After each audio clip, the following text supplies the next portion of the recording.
రేపు మంగళవారం రోజున మర్చిపోకుండా ఈ చిన్న పరిహారం చేస్తే చాలండి, మీ జీవితం మారిపోతుంది. అలానే కాకుండా మీరు పట్టిందల్లా బంగారం అవుతుందని చెప్పొచ్చు. రేపు మంగళవారం రోజున ఎవరైతే రూపాయి బిళ్ళతో ఈ పరిహారం చేసుకుంటారో అలాంటి వాళ్ళ యొక్క జీవితంలో ఉండే కష్టాలు, నష్టాలు, బాధలన్నీ కూడా పోతాయి. చాలా మంచి రిజల్ట్ వస్తుందన్నమాట.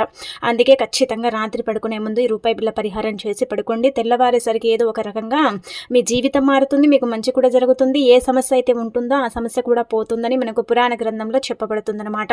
అందుకే రాత్రి పడుకునేటప్పుడు ఒక రూపాయి బిల్లని తీసుకోండి. అలా తీసేసుకొని మీరు అన్ని సమస్యలు చెప్పుకోండి. ఏ సమస్య అయితే మీ జీవితంలో ఎక్కువగా మిమ్మల్ని ఇబ్బంది పెడుతుందో, బాధ పెడుతుందో ఆ సమస్య గురించి చెప్పుకోండి.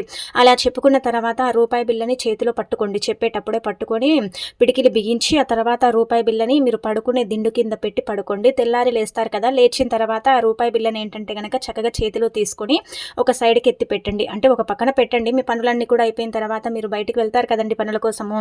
అలా వెళ్ళేటప్పుడు